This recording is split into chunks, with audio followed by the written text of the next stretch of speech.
Hello everyone, this is Sasmita Moharana, Senior Lecturer in Chemistry from Government Polytechnic, Bhubaneswar. In this video, we are going to study about electronic configuration of elements. So what is electronic configuration of elements? Electronic configuration means distribution of electrons in the available cells, subcells and orbitals of an atom, and this is done by a set of rules. And our first rule is the 2n square rule, that is the capacity of cells. The capacity of a cell means how many electrons can be accommodated in a given cell, and it is given by the rule 2n square, where n is the principal quantum number of the cell. Hence, the maximum number of electrons that can be accommodated in a given cell is equal to 2n square. Accordingly, for k cell, the principal quantum number n is equal to 1, and hence the value of 2n square is equal to 2. Hence, maximum 2 electrons can be present in the k cell. Similarly, for L cell, 8 electrons can be accommodated. Similarly, for M and N cell, the maximum number of electrons that can be present is equal to 18 and 32 respectively. The next is capacity of subcells. Like cells, the maximum number of electrons that can be present in a subcell is its capacity. The capacity of a subcell is given by 2 into 2L plus 1, where L is the azimuthal quantum number.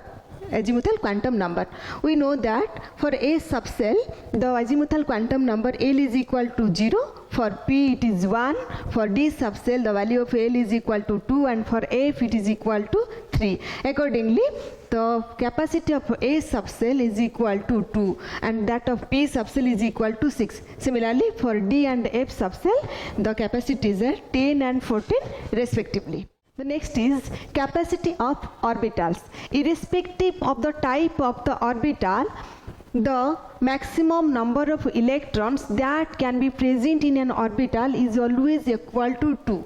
We may note a point here that the principal quantum number plays no role to decide the capacity of orbitals.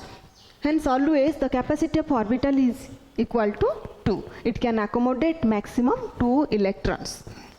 The next rule is our Aufbau principle. Aufbau is a German word which means building or construction, and this principle governs the building up of subcells in an atom. And the principle states that the subcells of an atom can be arranged in order of increasing energies on the basis of their n plus L value. Or in other words, we can say that electrons are filled in various subcells of an atom in increasing order of their energies, and the energy of two subcells can be compared by their n plus L values. As the n plus L value increases, energy of the subcell increases. Thus, a subcell having lower value of n plus L possesses lower energy and will be filled fast. If two subcells have equal value of n plus L, then the subcell with lower value of n possesses lower energy and hence it will be filled fast. In this table, the n plus L values of various subcells is given.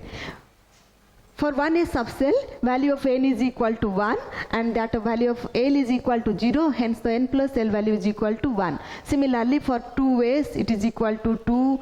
For 2P, the value of n plus L is equal to 3 because for P subcell, value of L is equal to 1 and so on.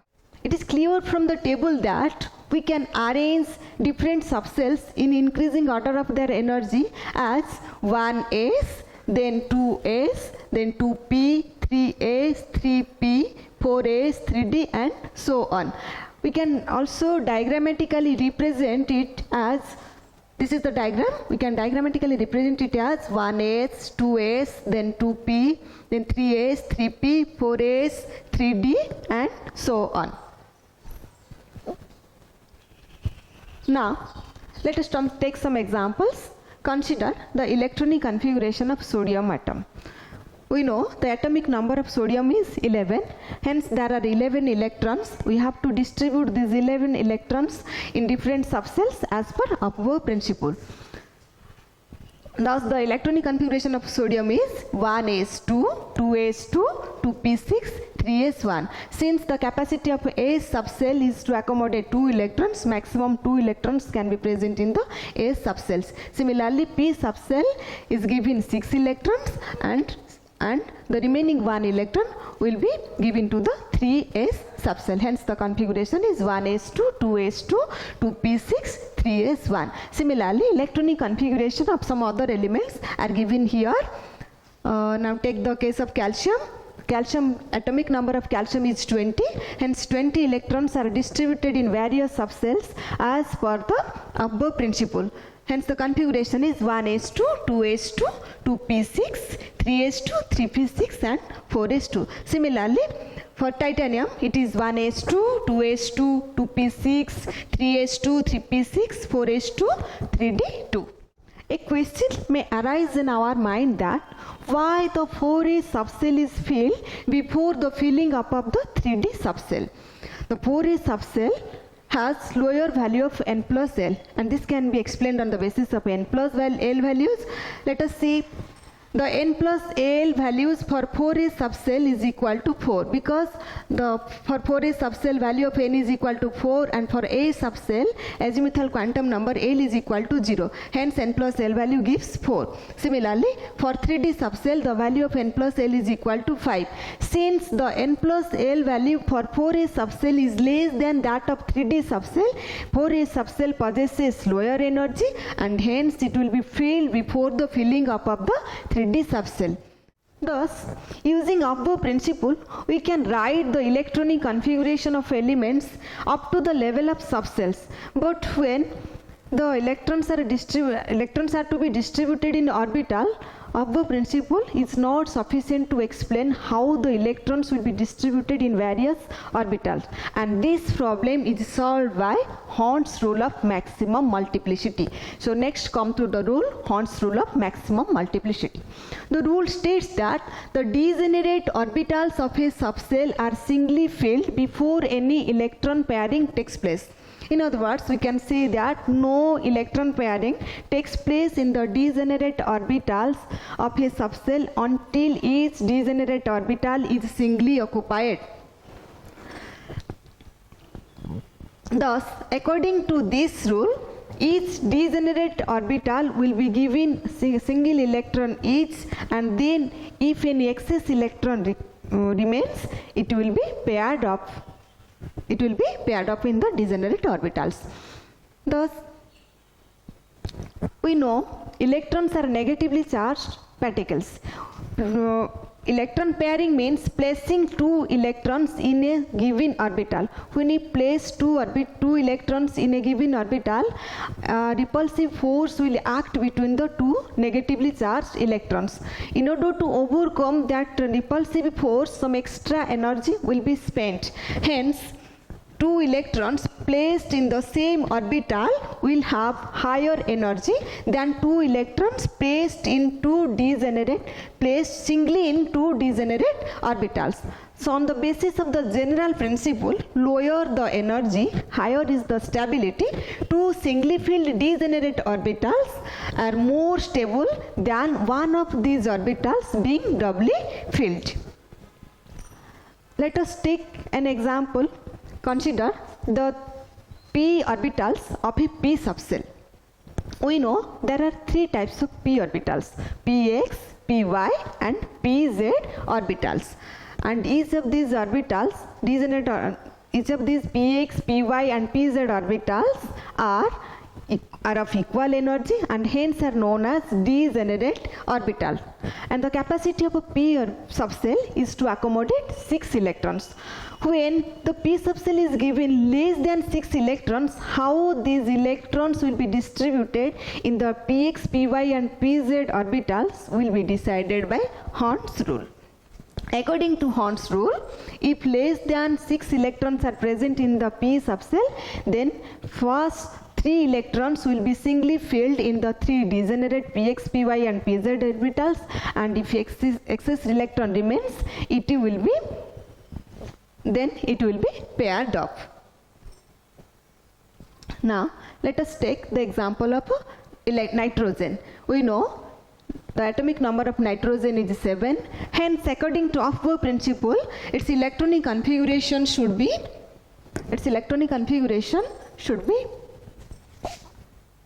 1s2, 2s2 and 2p3. Hence, 3 electrons are present in the p subcell. But how these 3 electrons will be distributed among the 3 degenerate orbitals, that is 2px, 2py and 2pz. As per Horn's rule, the 3 electrons will be singly filled in these orbitals, that is 2px1, 2py1 and 2pz1. Now, let us take another example of oxygen. We know the atomic number of oxygen is 8. Hence, its configuration according to above principle should be 1s2, 2s2 and 2p4. That means 4 electrons are present in the 2p subcell. But we know that there are 3 degenerate p orbitals, 2px, 2py and 2pz. How these 4 electrons will be filled in these 3 orbitals? According to Horn's rule, first 3 electrons will be singly filled in these 2px, 2py and 2pz orbitals. Then 1 electron remains in excess, and that excess electron will be paired up any of these degenerate orbitals. Let it be present in the 2px orbital. Hence, its configuration is 1s2, 2s2, 2px2, 2py1 and 2pz1.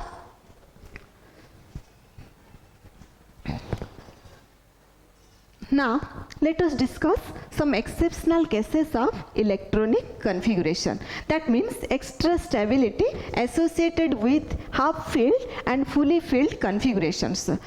Actually, exactly half-filled and fully filled subcells are more stable than the partly filled subcells. Let us take the example of chromium. Atomic number of chromium is 24.